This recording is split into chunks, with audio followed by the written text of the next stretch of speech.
Assalamualaikum warahmatullahi wabarakatuh. Ila hadratin Nabil Mustafa Sayyidina wa Maulana Muhammadin sallallahu alaihi wasallam wa ala alihi wa sahbihi wa dhurriyyatihi wa auladihi wa azwajihi. Thumma nakhusu khusan khasa li hadrati syekhina wa murabbi ruhina Syekh Abdul Karim Nirbaya, Syekh Marzuki Dahlan Nirbaya, Syekh Maras Ali Nirbaya, Syekh Ahmad Idris Marzuki Nirbaya, Syekh Khadijah Ditniyah. Teman khususan khasa li hadis Syekh Farhan Jangkung Raja Ahmad Hasan Jangkung Raja bahasa Jangkung Raja. Anna Allah yu'ni darajatim fil jannah wa yu'idu alaina min barakatihim wa karamatihim wa asrarihim wa anwarihim wa ulumihim wa nafahatihim fid dini wad dunya wal akhirah. Al-Fatihah. A'udzu billahi minasy syaithanir rajim. Bismillahirrahmanirrahim. Alhamdulillahi rabbil alamin. Ar-Rahmanir Rahim. Maliki yaumiddin. Iyyaka na'budu wa iyyaka nasta'in. Ihdinas siratal mustaqim. Siratal ladzina an'amta 'alaihim ghairil maghdubi 'alaihim waladdallin. Rabbighfirli wa liwalidayya wa lil mu'minina amin. Bismillahirrahmanirrahim. Alhamdulillahi rabbil alamin. Wabihi nasta'inu ala umurid dunya waddin. Wassalatu wassalamu ala sayyidina wa habibina wa qurrati a'yunina sayyidina wa maulana Muhammadin wa ala alihi wa sahbihi ajma'in, amma ba'du. Ibu-ibu yang dirahmati oleh Allah, alhamdulillahi rabbil alamin. Segala puji mari kita panjatkan kehadirat Allah Subhanahu wa ta'ala atas segala limpahan rahmatnya, atas segala karunia-Nya, atas segala hidayahnya, atas segala takdirnya. Kita bisa berkumpul dalam acara rutinan pengajian kita, dalam tempat, dalam kondisi, dalam waktu yang insya Allah penuh barokah ini. Salawat serta salam semoga selalu tercurahkan kepada junjungan kita Nabi Agung Nabi Muhammad sallallahu alaihi wasallam. Mudah-mudahan kita diakui oleh beliau menjadi umat yang mendapatkan syafaatul uzma kelak di yaumil qiyamah. Amin amin ya rabbal alamin. Ibu-ibu yang dirahmati oleh Allah, beberapa pertemuan kemarin kita sudah mengupas tuntas tentang bagaimana perjalanan dan rangkaian acara kita, rangkaian acara yang akan dilalui oleh kita nanti di waktu di alam barzah ataupun di hari kiamat. Rondon acaranya, rangkaian acaranya sudah kita kupas. Cuma pertanyaan besarnya atau pertanyaan lanjutannya, kira-kira apa tabungan kita? Kira-kira apa yang sudah kita lakukan? Kira-kira apa yang sudah kita siapkan untuk menuju berbagai rangkaian tersebut? Nisbatnya orang kalau mau ke kondangan, ya maka ada persiapannya, pakai baju yang bagus. Kalau suami istri pakai baju kapelan. Kalau seumpama berangkat kondangan manten, ya berarti bawa amplop dan yang lain sebagainya. Itu persiapan kita untuk mengikuti acara walimatul urs. Lah kalau kita ini sebelum kita mengikuti rangkaian acara kematian, rangkaian acara setelah kematian, rangkaian acara hari kiamat. Ibaratnya kiamat itu kan udah ada panitianya ibu-ibu ya. Udah ada panitianya, ada yang niup trompet sangkakala, ada yang membangkitkan makhluk dari kubur, ada yang jaga Shiratul Mustaqim, ada yang ini dan itu. Panitianya udah ada. Tamu undangannya kita semuanya. Kita semuanya orang-orang yang hidup ini adalah tamu undangan di rangkaian acara setelah kematian atau rangkaian acara kiamat. Nah, tinggal kita persiapannya apa ibu-ibu? Persiapannya apa? Apa yang sudah kita siapkan, apa yang sudah kita tabung untuk menuju rangkaian acara yang maha dahsyat seperti itu. Maka dalam pertemuan kali ini kami akan menyampaikan salah satu hadis yang Rasulullah sabdakan, di mana Rasulullah mengatakan arba'un min kanzil jannah, ada 4 hal yang menjadi tabungan kita untuk mencapai surganya Allah, yang menjadi tabungan kita di dalam surganya Allah. Ada 4 persiapan atau tabungan kita. Barang siapa orang-orang yang memperbanyak 4 ini, maka tabungannya banyak. Tabungannya banyak nanti di surga. Tabungannya banyak. Apa saja? Yang pertama itu adalah ikhfa'us shadaqah. Ikhfa'us shadaqah itu ikhfa itu maknanya menyembunyikan. Akhfa yukhfi ikhfa'an, menyembunyikan, menyamarkan shadaqah. Ibu-ibu yang dirahmati oleh Allah, setiap orang dari kita memiliki jatah rezekinya masing-masing. Ada yang kaya rizkinya, kaya pula penghasilannya. Dalam artian dia ya kaya, ya kerja. Ada yang kaya tapi sama sekali nggak kerja. Ya udah kaya gitu aja. Ya udah duitnya banyak gitu aja, tapi kerjanya nggak seberapa. Kalau dihitung-hitung, kerjanya mungkin sehari semalam cuma 2 jam, 3 jam, tapi kekayaannya, tapi rizkinya sangat banyak. Ada lagi yang kerjanya seharian full, yang mata pencahariannya kerjanya itu seharian full, nggak berhenti-berhenti. Tapi ternyata Allah takdirkan kekayaannya, uangnya, rizkinya itu nggak seberapa. Tapi ya ada juga orang-orang yang tidak bekerja sama sekali, kemudian ia tidak memiliki uang sama sekali. Jadi macam-macam. Semua takdir orang kan macam-macam ya ibu-ibu ya. Takdir orang macam-macam. Lah cuma mau takdirnya seperti apapun, setiap orang itu dianjurkan dan disyariatkan oleh Rasulullah SAW untuk yang namanya bersedekah. Sedekah itu bukan buat yang kaya aja. Sedekah itu bukan buat yang punya duit aja.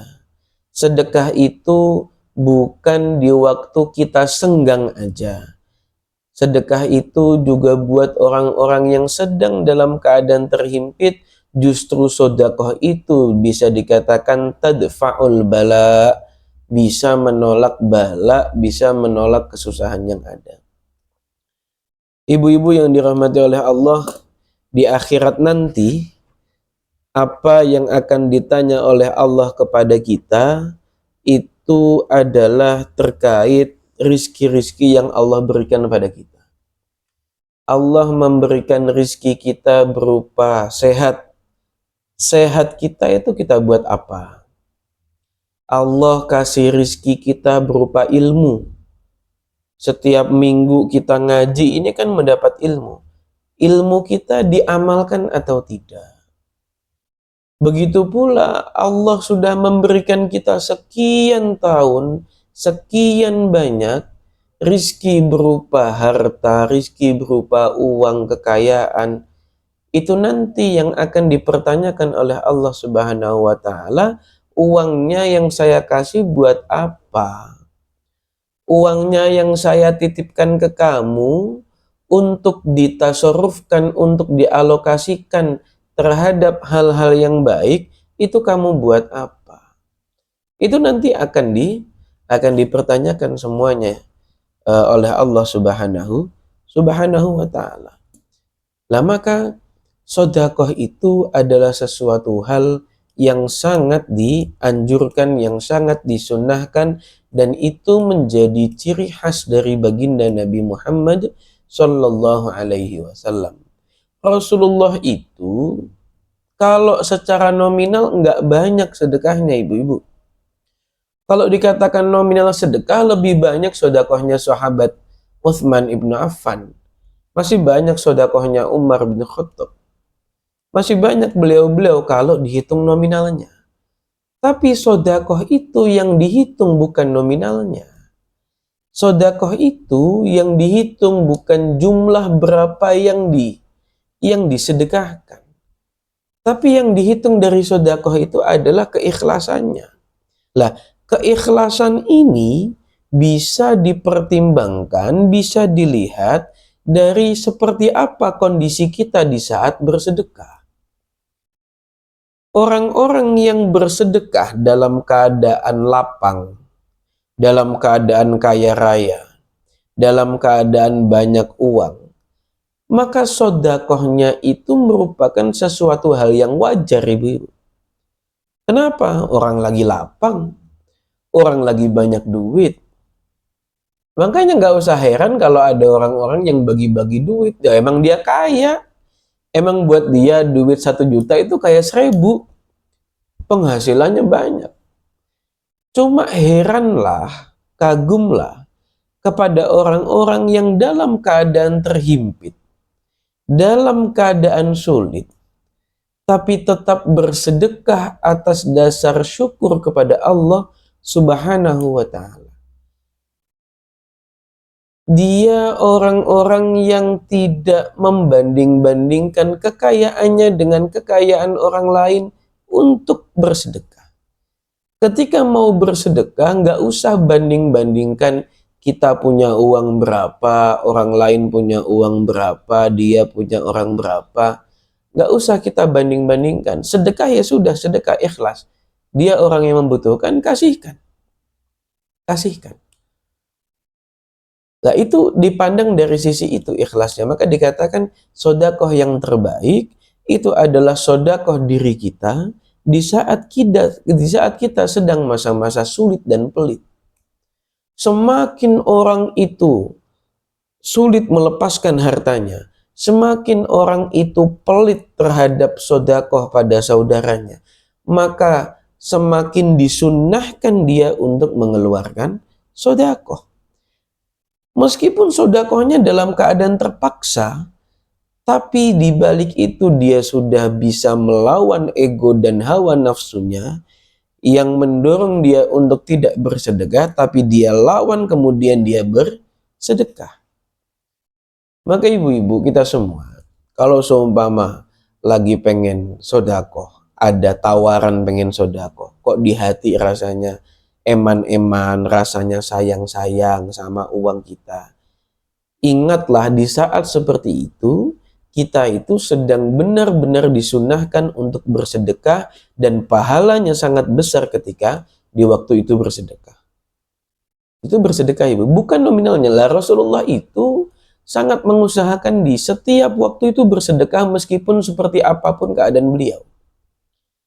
Sehingga nominalnya nggak banyak, tapi melawan ego dan hawa nafsu kita itu yang berat dan terhitung juga dengan sedekah. Dengan sedekah. Lah cuma kalau emang benar-benar nggak punya uang gimana Pak Ustadz? Kalau benar-benar kita sedang terhimpit, kalau seumpama buat sedekah nanti yang lain kurang bagaimana Pak Ustadz? Maka dalam Islam itu tidak Islam itu sangat menghargai berapapun sedekah yang kita berikan, yang penting kita ikhlas. Bahkan dikatakan dalam hadisnya Rasulullah, tabassumuka fi wajhi akhika sedekah. Kalau seumpama kita nggak punya uang, ya udah bantu tenaga. Kalau seumpama kita nggak bisa bantu tenaga, bantu dukungan moral. Kalau seumpama kita nggak punya atau nggak bisa membantu dukungan moral, paling enggak nyengir aja dah sama tetangganya. Paling enggak kita senyum aja sama tetangganya. Jangan kok kita udah nggak jadi donatur, nggak nyumbang, udah kita nggak ikut bantu-bantu buat acara, udah kita nggak ngedukung secara moral, disuruh senyum aja nggak bisa. Disuruh senyum aja nggak bisa. Maka betapa mudahnya Allah betapa mudahnya Islam yang Allah anjurkan untuk bersedekah orang-orangnya, ketika tidak memiliki materi untuk disedekahkan, gak punya tenaga untuk disedekahkan, maka paling tidak senyum saja dengan membuat orang lain, dengan membuat orang yang punya hajat bahagia, itu sudah menjadi sedekah. Bahkan dalam riwayat lain dikatakan, la tahqiranna minal ma'ruf syai'an walau antalqa akhaka biwajhin thalik. Jangan pernah meremehkan suatu kebaikan sekecil apapun. Jangan pernah meremehkan perkara baik sekecil apapun yang kamu berikan kepada orang lain, meskipun kebaikan itu hanya berupa wajahmu yang ceria, wajahmu yang menyenangkan, wajahmu yang gak cemberut terus. Mau utangnya banyak, mau rezekinya seret, mau seperti apapun masalahnya, senyumin aja dulu.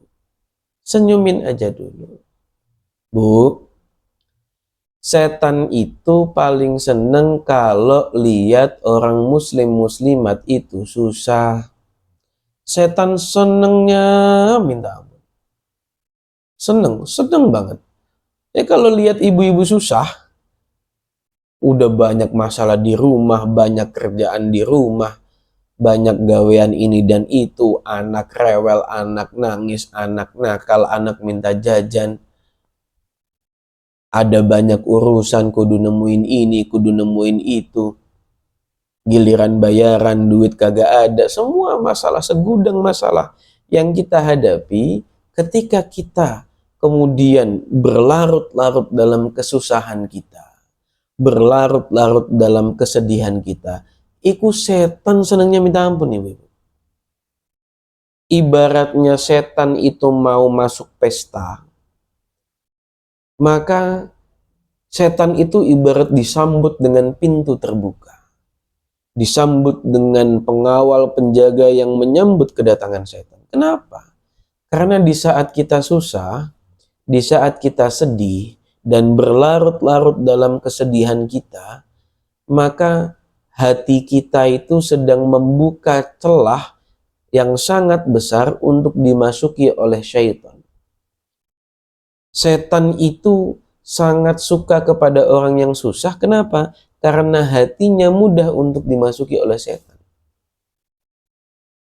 Akhirnya ketika sudah dimasuki oleh setan, maka pikirannya akhirnya kemana-mana. Overthinking ini dan itu. Akhirnya malas untuk beribadah dan berdoa kepada Allah. Udah susah, nggak mau ngibadah, nggak mau berdoa kepada Allah, nggak mau senyum lagi sama tetangganya, sama saudaranya. Ini setan semua, ibu, setan semua. Makanya kan dikatakan al-qalbu ma'rakah. Hati itu adalah tempat berperang. Hati itu adalah tempat berperang antara malaikat dan syaitan, antara keinginan baik dan keinginan buruk. Makanya kalau kita dulu sering nonton kartun Tom and Jerry lah atau kartun apa, kadang sering diilustrasikan kalau ingin berbuat sesuatu, di sini ada malaikat putih, di sini ada malaikat merah, ada setan merah atau setan hitam, saling rebutan ini manusia. Memang seperti itu, ibu-ibu. Cuma tempatnya di hati. Hati kita ini menjadi tempat berperang bagi malaikat dan juga syaitan. Dimana kalau seumpama kita tawakal, kalau seumpama kita tetap husnudon pada Allah, kalau dimana kita kalau tetap ceria dan tetap melemparkan senyum kepada siapapun, maka ibarat kita ngasih vitamin sama malaikat-malaikat kita yang ada dalam hati supaya menang berperang dengan setan. Jadi ibaratnya setannya kurus, kering, kerontang, malaikatnya metekal-metekal kayak orang habis nge-gym. Begitupun sebaliknya. Ketika kita diberi cobaan oleh Allah, diberi kesusahan oleh Allah, diberi kesedihan oleh Allah, akhirnya kemudian kita malas ibadah, akhirnya kita kemudian nggak mau berdoa, berhenti berdoa, kemudian kita tidak senyum kepada saudara-saudara kita, justru malah menularkan nuansa negatif, menularkan aura negatif kepada orang-orang di sekitar kita, maka yang gemuk-gemuk ini ya setan, Ibu.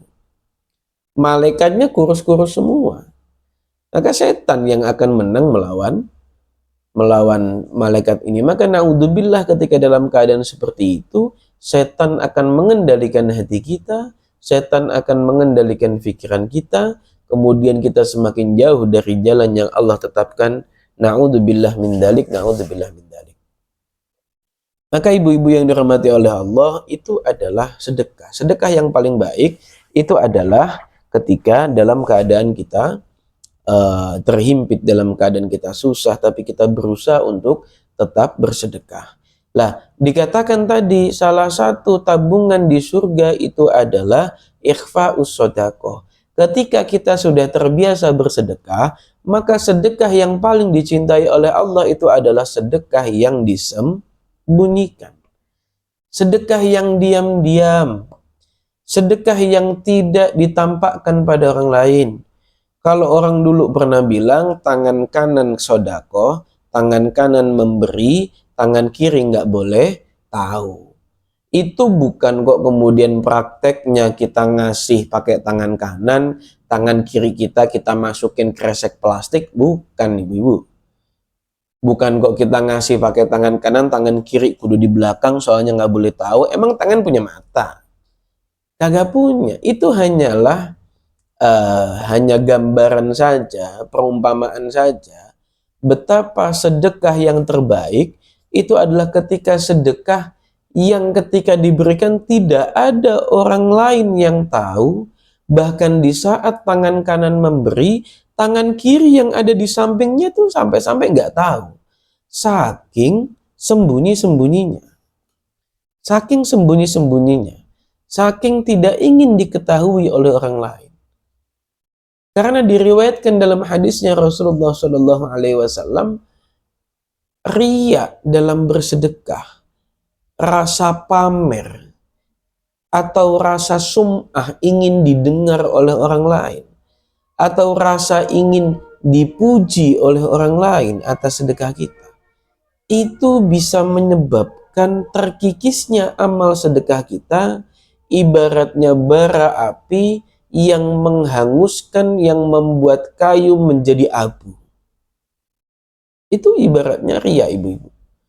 Orang kalau riya, orang kalau senang dilihat oleh orang lain, orang kalau senang pamer, senang mendengar dirinya dipuji oleh orang lain, maka riya-riya yang model seperti itu akan mengikis sebesar apapun amal sedekah yang kita berikan, amal ibadah yang kita lakukan, seperti mengikisnya bara api terhadap sebuah kayu. Kayu, ibu-ibu, mau segede apapun, kalau udah kena api, merembet jadi batu bara, lama-lama jadi abu. Jadi kayu bakar, lama-lama jadi abu, jadi arang, lama-lama jadi abu.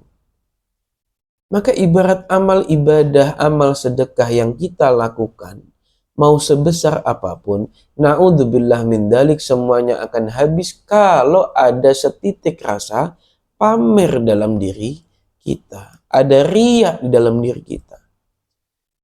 Makanya yang termasuk dari amal yang Allah cintai, sedekah yang paling Allah cintai itu adalah sedekah yang dilakukan dalam keadaan tersembunyi. Ikhfa'us sedekah. Dan nanti hal itu akan menjadi tabungan kita kelak di yaumil kiamah, kelak di akhirat nanti. Maka kemudian gimana Pak Ustadz, itu kan di YouTube, di medsos, di TV itu banyak orang-orang yang sedekah kemudian ditampilkan, bahkan sampai sengaja di konten, Bu. Saya bilang sedekah yang paling baik itu adalah yang disembunyikan, itu untuk mengintrospeksi diri kita. Itu untuk mencegah diri kita, jangan sampai kita riya, Jangan sampai kita kemudian ada rasa ingin dipuji terhadap sedekah-sedekah yang kita lakukan. Bukan digunakan untuk mempertanyakan atau bahkan menjustis sedekahnya orang lain. Karena yang namanya riya itu ada dalam hati, Ibu-ibu. Pamer itu ada di dalam hati. Sum'ah atau senang dipuji itu ada di dalam hati. Tidak bisa terlihat secara zahirnya bagaimana. Maka yang mengetahui isi hati seseorang maksudnya apa, niatnya apa, tujuannya apa, ya hanya orang tersebut. Kita tidak diperbolehkan untuk mempertanyakan atau bahkan menjustis isi hati orang lain, memvonis isi hati orang lain. Tidak boleh dan tidak ada manfaatnya, Ibu-ibu. Tidak ada manfaatnya. Berarti boleh Pak Ustadz kalau seumpama dikontenin kemudian sedekah, kalau kemudian difotoin kemudian sedekah. Tidak apa-apa selama dalam hati tidak bertujuan pamer. Selama dalam hati tidak bertujuan riya. Itu diperbolehkan. Terus tujuannya apa Pak Ustadz dikontenin? Tujuannya adalah untuk memotivasi orang lain supaya ikut bersedekah seperti kita. Supaya untuk memicu keinginan-keinginan sedekah dari orang lain seperti sedekahnya kita, kan gitu. Akhirnya kalau kita lihat orang-orang yang sedang bersedekah kemudian dikontenin, ya udah husnudon aja, oh dia sedang memotivasi orang lain untuk bersedekah. Dia sedang ingin mencontohkan kepada anak-anak buahnya, semisal yang sedekah itu gubernur Pak Dedi sumpah. Pak Dedi sedekah sana, sedekah sini, langsung kasih 1 juta, 2 juta kayak gitu. Itu kita harus husnudon. Husnudon apa? Husnudon bahwasanya beliau itu tidak ingin pamer. Di kontenin itu memang bertujuan supaya bisa dicontoh oleh orang lain. Supaya bisa menjadi teladan yang baik, pemimpin yang mencontohkan sesuatu hal yang baik kepada masyarakatnya. Kita wajib husnudon seperti itu. Tidak boleh kemudian memvonis, wah itu riya itu, sampai dikontenin apa-apa dikontenin, nyemplung kali dikontenin, masuk Alfamart dikontenin, nyebrang ke sopir-sopir dikontenin, semuanya dikontenin, ya dengan tujuan menyebarkan kebaikan, dengan tujuan supaya dicontoh oleh orang dan yang lain sebagainya. Wajib kita husnudon.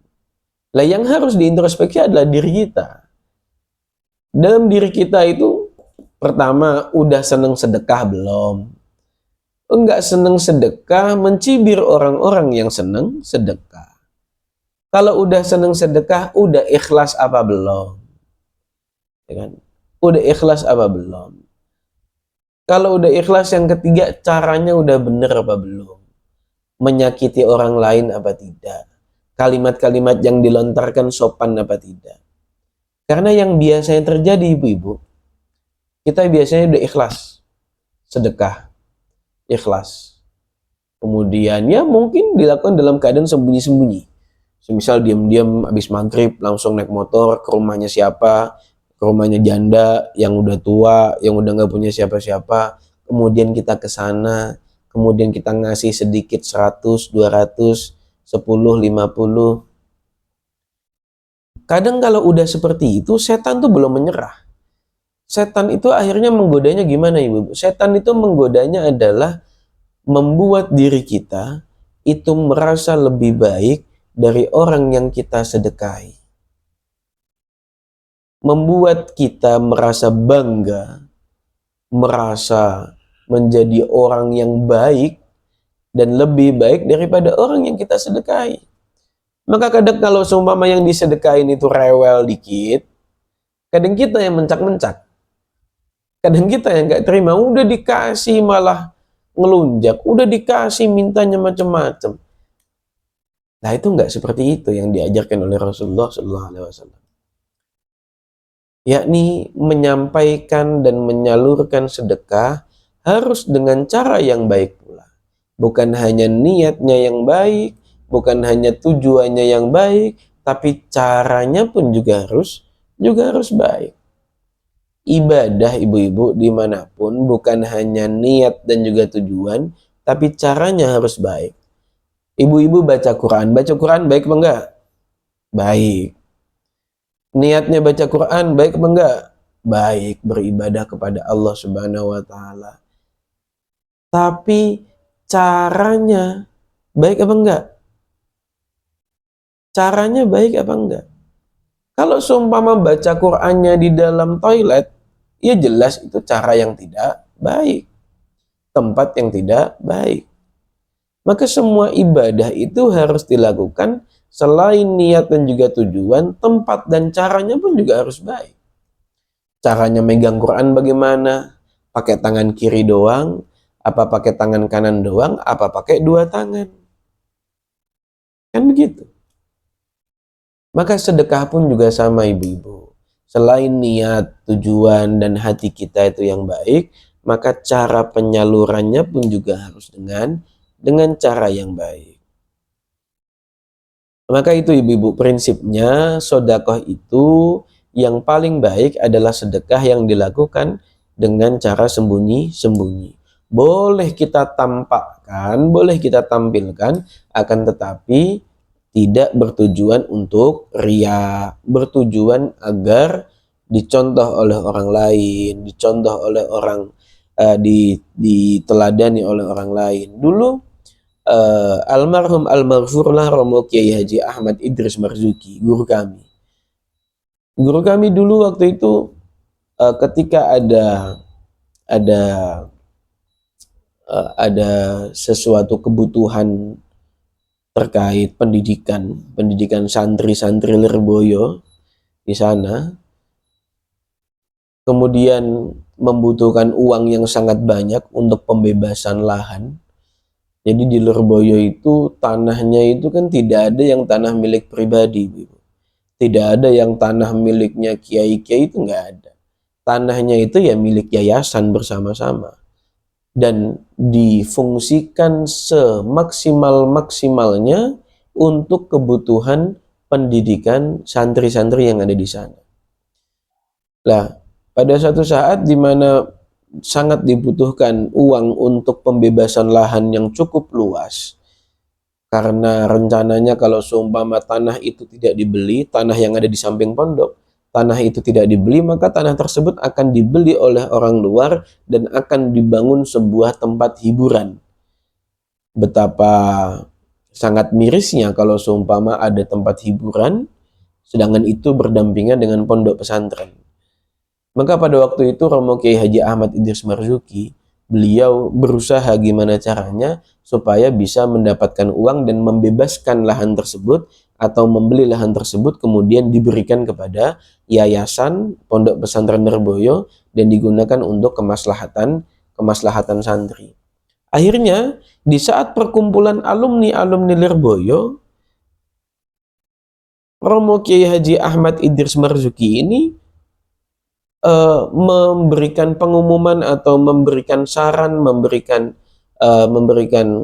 masukan kepada para alumni untuk ikut menyumbang, karena ini adalah amal jariyah. Nanti kalau seumpama tanah tersebut, uang sampean itu termasuk dari uang yang digunakan untuk membeli lahan tersebut, maka ketika lahan itu digunakan untuk ngaji, maka pahalanya pun juga akan mengalir ke sampean-sampean. Maka ketika menyuruh untuk bersedekah, Romo Yai ini bukan hanya menyuruh bersedekah, tapi justru menjadi orang pertama yang bersedekah dan itu ditampakkan di seluruh alumni Lirboyo yang segitu banyaknya. Jadi pas waktu kumpulan itu sorban dibentangkan dibawa sama 2 orang. Kemudian yang pertama kali memberikan uang di sana, dan itu dengan jumlah nominal yang cukup besar, jutaan pada waktu itu, uang segepok langsung dicontohkan oleh Mbak Yai, dimasukkan di dalam sorban tersebut. Apakah ini pamer? Ya bukan. Apakah ini riya? Ya bukan. tapi ingin mencontohkan kepada alumni-alumni yang lain supaya ikut bersedekah seperti gurunya. Kiainya saja bersedekah seperti itu. Seharusnya anak-anak muridnya juga tidak pelit untuk bersedekah. Nah, maka prinsipnya itu ibu-ibu, ketika sedekah lebih baik disembunyikan, silahkan ditambahkan kalau memang tidak ada potensi menimbulkan riya di dalam diri kita. Maka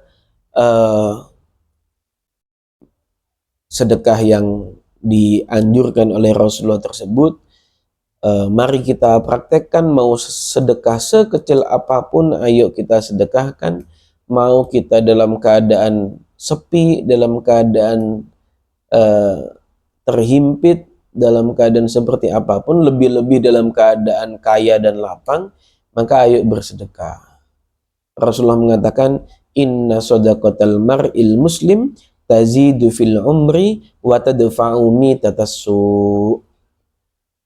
Sedekahnya seorang muslim itu bisa menolak mara bahaya. Tazidu fil umri, sedekahnya seorang muslim itu bisa menambah usia, bisa memperpanjang umur,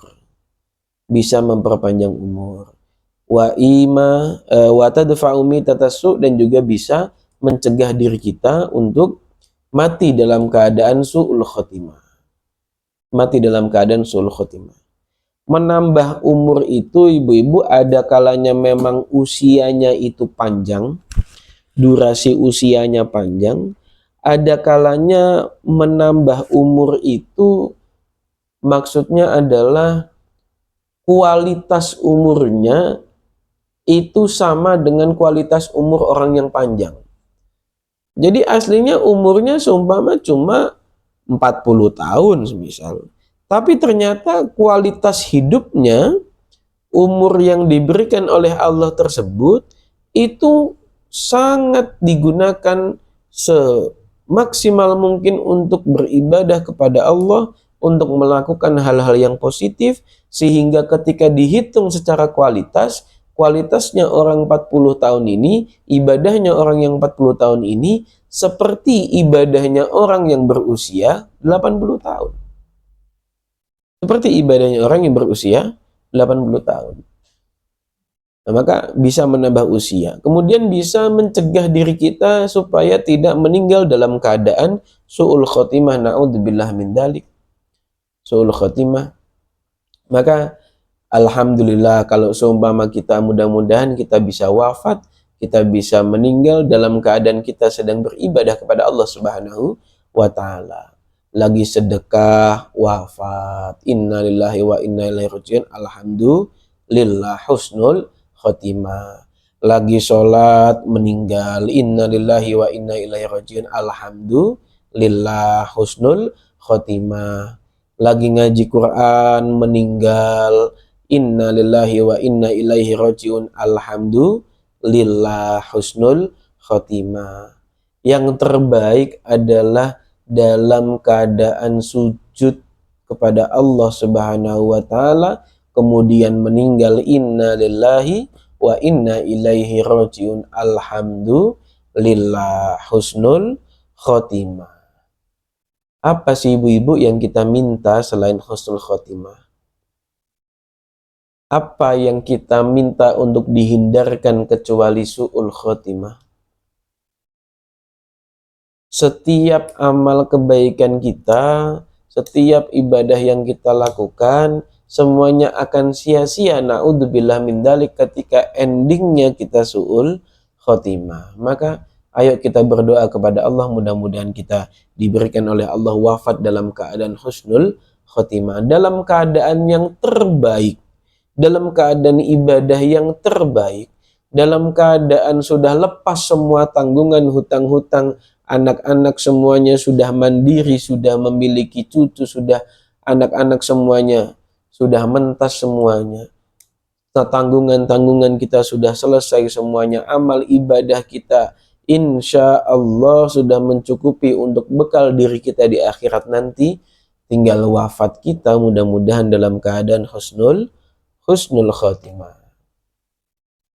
Kemudian ibu-ibu yang kedua, simpanan untuk surganya Allah, simpanan untuk kita di surganya Allah nanti, itu yang kedua adalah wa kitmanul musibah. Kitman. Kitman itu maknanya adalah menyembunyikan. Menyembunyikan apa? Menyembunyikan musibah.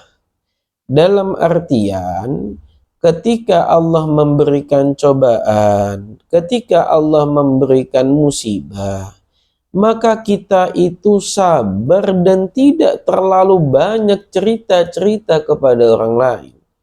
Tidak terlalu banyak sambat-sambat mengeluh sehingga terdengar oleh orang lain. Itu namanya kitmanul musibah. Setiap orang pasti itu punya kesulitannya masing-masing. Setiap orang itu punya kesedihannya masing-masing. Kenikmatan-kenikmatan yang kita pandang itu ada di orang lain, itu kenikmatan-kenikmatan yang kita pandang itu baik, pasti akan selalu berada di orang lain. Dalam artian kita itu selalu memandang orang lain itu nikmat. Kita selalu memandang bahwa orang lain itu hidupnya enak. Hanya dengan melihat story-nya orang-orang lagi jalan-jalan ke sini, lagi bareng-bareng sama keluarganya, lagi dapat duit segepok, lihat story aja, kita udah bisa memvonis. Kadang membanding-bandingkan, enaknya hidup orang itu. Dapat uang segepok, saya belum dapat apa-apa hari ini. Yang timbul biasanya seperti itu, membanding-bandingkan. Enaknya keluarganya dia bisa jalan-jalan. Keluarga saya jalan doang, nggak ada jalan-jalannya. Gitu. Nah ini selalu membanding-bandingkan kenikmatan atau hidup kita dengan hidup orang lain. Jadi kenikmatan-kenikmatan yang ada di orang lain itu pasti akan terasa nikmat oleh diri kita, ibu-ibu. Lah begitu pula orang lain. Orang lain pun juga akan memandang hidup kita itu lebih nikmat daripada hidup dia. Yang punya mobil, ya, yang punya mobil ngeliatin orang-orang yang orang-orang yang punya motor nggak punya mobil, ngeliatin orang-orang yang punya mobil, enaknya pakai mobil nggak kepanasan, enaknya punya mobil bisa duduk anteng. Bisa duduk anteng nggak capek, enaknya punya mobil bisa kemana-mana nggak kehujanan, dan yang lain sebagainya. Yang punya mobil pun ngelihat yang punya motor ya enak. Enak naik motornya kagak macet. Enak naik motornya bisa ini bisa itu. Dalam artian setiap orang itu pasti tidak memiliki kepuasan nih ibu terhadap nikmat seperti apapun yang Allah berikan. Fitrahnya manusia itu nggak pernah puas. Fitrahnya manusia itu nggak pernah puas. Maka akan selalu memandang kenikmatan dalam dirinya itu kurang daripada kenikmatan yang ada pada orang lain. Nah, karena seperti itu ibu-ibu, setiap orang pasti memiliki kesulitannya masing-masing. Maka yang sangat dianjurkan oleh Allah Subhanahu wa taala itu adalah kita sabar dan tawakal serta tidak menceritakan musibah atau kesulitan kita kepada orang lain. Yang diajarkan oleh Islam itu justru sebaliknya ibu-ibu. Bukan kok di saat senang diem-diem kemudian pas susah cerita-cerita ke orang lain. Giliran pas seneng diem-diem. Giliran pas lagi susah datang curhat seabrek-abrek semuanya. Giliran pas seneng nggak pernah datang ke sini. Pas lagi susah baru sering-sering main ke sini. Justru Islam mengajarkan sebaiknya, Ibu. Islam mengajarkan sebaliknya. Kalau kita sedang senang, kalau kita sedang bahagia, kalau kita sedang lapang, maka ditularkan, diceritakan kepada orang lain dalam bentuk tahaddus bin ni'mah, dalam bentuk kita menceritakan nikmat yang Allah berikan, bukan menceritakan kitanya, menceritakan nikmat yang telah Allah berikan. Lah ketika kita mendapatkan musibah ditutup rapat, Ketika kita mendapatkan musibah, ditutup rapat. Nggak perlu cerita-cerita kepada orang lain. Cukup kita selesaikan, kita carikan solusi, selesai sudah. Justru sebaliknya. Jadi yang dianjurkan oleh Allah Subhanahu wa taala adalah kitmanul musibah. Menyembunyikan musibah, merahasiakan musibah. Ketika mendapatkan musibah, sabar. Sabar. Tidak terlalu menceritakan sambat-sambat kepada orang lain. Ya kalau menceritakan kepada orang-orang yang memang diperlukan, silahkan. Semisal, oh orang itu bisa membantu saya, cerita. Oh orang itu bisa meringankan beban saya, cerita. Tapi sekiranya tidak ada manfaat, gak usah diceritakan-ceritakan. Ada permasalahan keluarga antara suami dan istri. Permasalahan tersebut sebisa mungkin ditutup rapat-rapat. Jangan sampai ada orang lain tahu terkait permasalahan keluarga. Tunjukkan kebahagiaan keluarga di hadapan orang lain. Nah, itu yang dianjurkan oleh Islam. Jadi maksud dari kitmanul musibah ini adalah melatih kesabaran, ibu-ibu. Karena nafsunya manusia pasti akan mendorong ketika mendapatkan musibah, cerita-cerita ke orang lain. Sambat-sambat, mengeluh-mengeluh ke orang lain. Nabi Ayub alaihi salam, Nabi Ayub itu adalah seorang nabi dan rasul, tapi kaya. Udah nabi, kaya. Ibadahnya bagus, kekasihnya Allah, di dunia kaya lagi. Lah itu akhirnya pada suatu ketika setan itu atau iblis itu sowan kepada Allah Subhanahu wa taala. Ya Allah, Ayub itu bisa beribadah baiknya kayak gitu karena dia kaya. Coba kalau dia nggak kaya, dia akan lupa kepada engkau ya Allah. Ini kata setan, kata si iblis. Akhirnya diizinkan oleh Allah kepada setan atau iblis ini untuk mencoba kesabaran Nabi Ayub. Akhirnya bagaimana? Akhirnya kekayaannya Nabi Ayub, sawahnya Nabi Ayub, panen-panenan lumbung-lumbung pangannya Nabi Ayub, semuanya dihanguskan, dibakar oleh iblis dan setan. Nabi Ayubnya sedang beribadah di masjid. Semua kekayaannya itu diludeskan semuanya sama setan. Dibakar semuanya, dihanyutkan semuanya.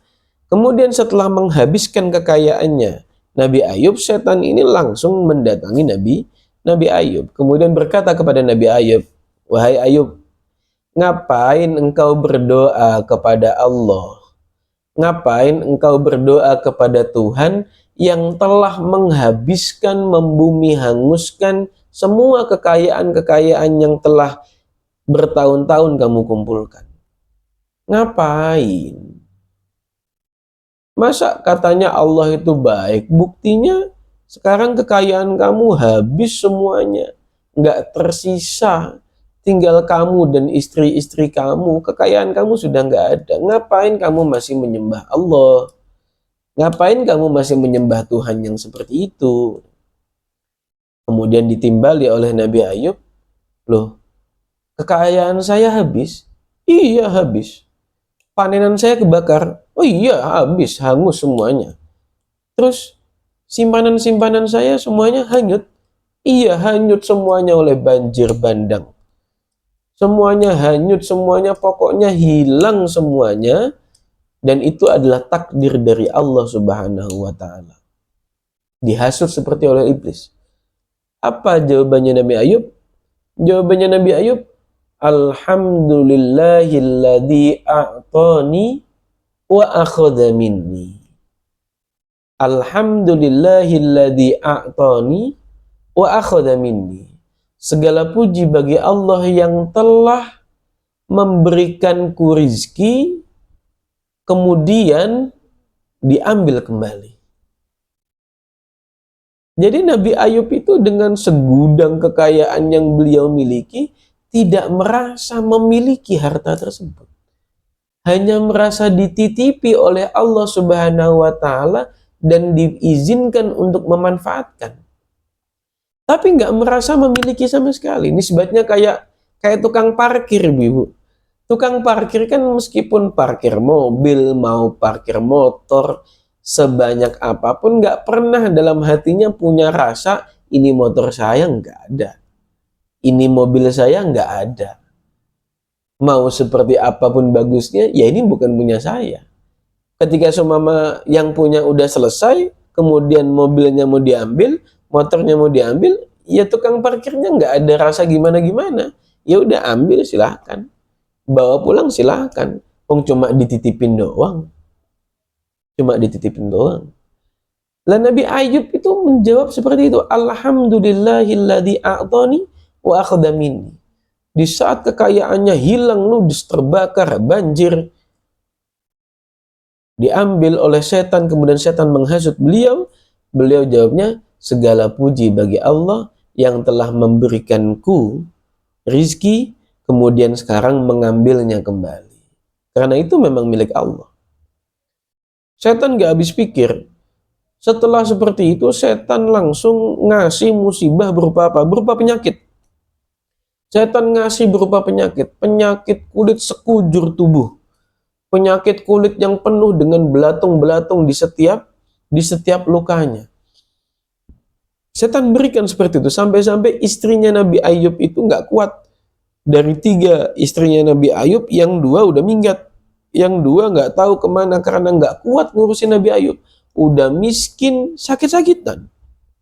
Kekayaan nggak punya, sakit kulit seperti itu.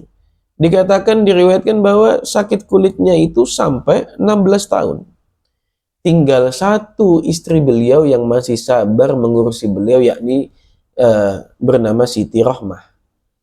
Lah pada suatu ketika istri beliau ini berkata kepada Nabi Ayub, wahai Nabi Ayub, engkau kan Nabi.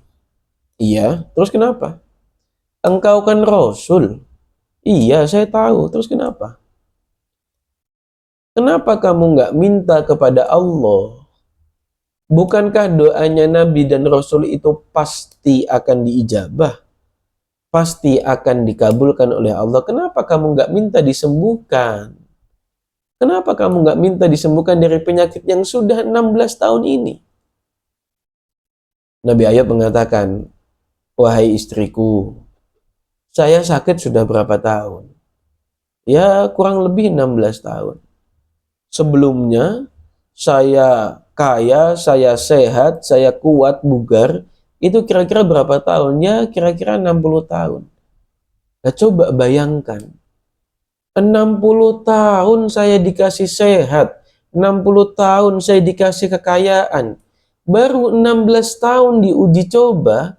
Baru 16 tahun diberi cobaan oleh Allah Subhanahu wa Ta'ala. Saya malu untuk mengeluh.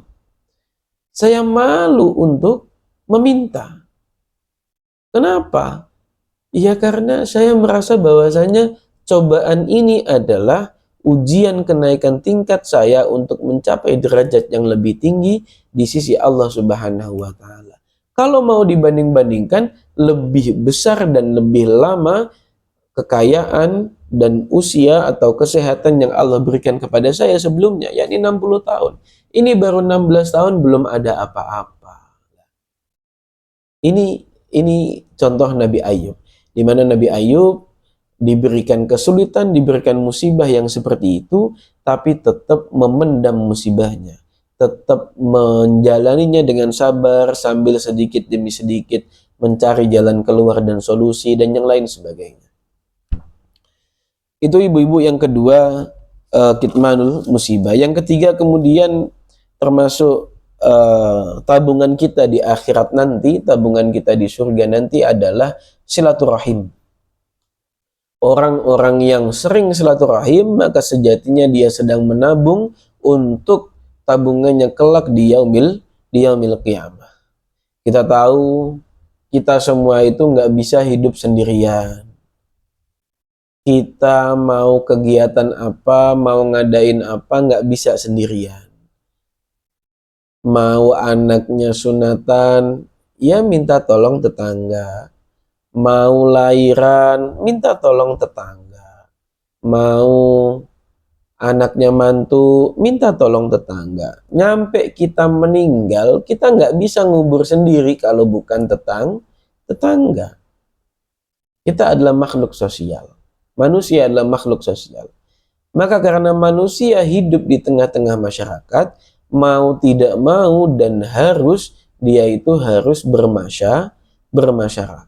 Harus menyambung silaturahim. Harus menyambung silaturahim.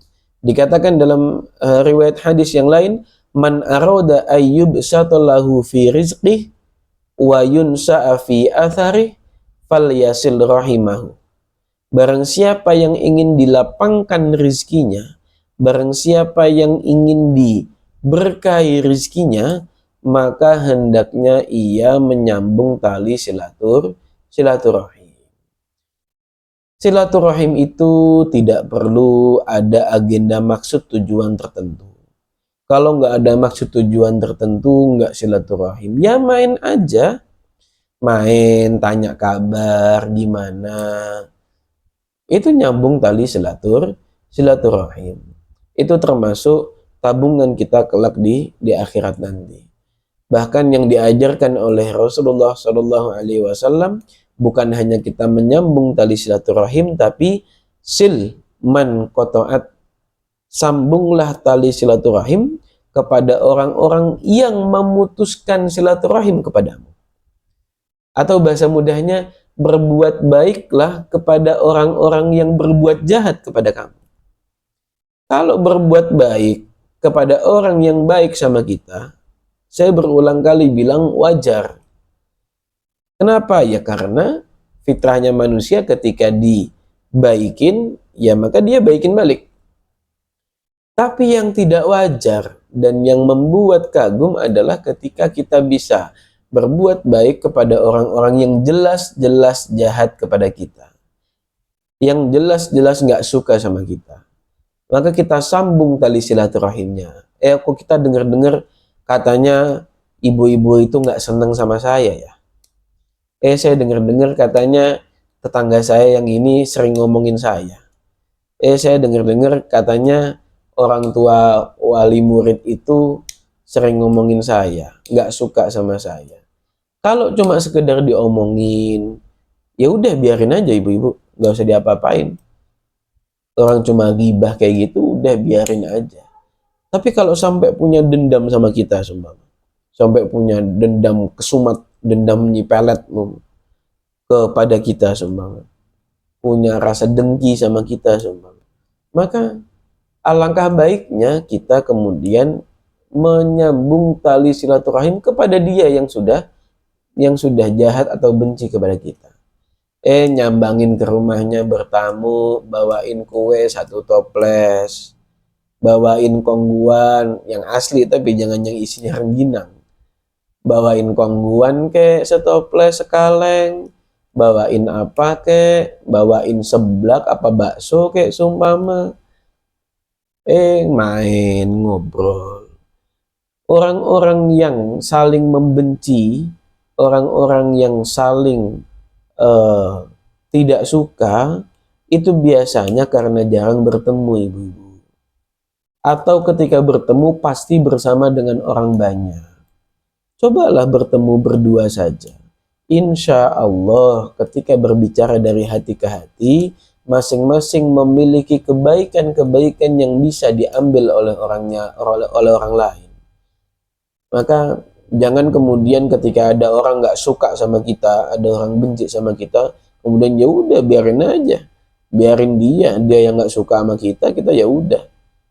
Ya itu boleh, tapi alangkah baiknya naik 1 level lagi, bukan hanya membiarkan tidak menggubris orang-orang yang tidak suka dengan kita, tapi justru kita sambung tali silaturahim kepada mereka-mereka yang seperti itu. Kemudian yang terakhir ibu-ibu, salah satu dari tabungan kita untuk di surga nanti adalah wa qaulu la haula wala quwata illa billah, yakni ucapan la haula wala quwata illa billah. Ibadah itu ada yang cara melakukannya berat, pahalanya pun juga berat, modalnya pun juga berat. Kayak apa? Haji. Haji cara ngelakuinya puluhan hari sampai 1 bulan. Kemudian apa, pahalanya juga nggak main-main, berat juga pahalanya. Modalnya tapi juga ikut berat sampai ratusan juta. Kan gitu. Lah, ini ada ibadah yang cara ngelakuinnya ringan, modalnya juga ringan, tapi pahalanya berat ini. Pahalanya berat ini. Apa? Mengucapkan la haula wala quwata illa billah. Apa maknanya? La haula wala quwata, tidak ada daya upaya, tidak ada apapun yang bisa saya lakukan untuk beribadah, untuk meninggalkan maksiat, untuk melakukan aktivitas.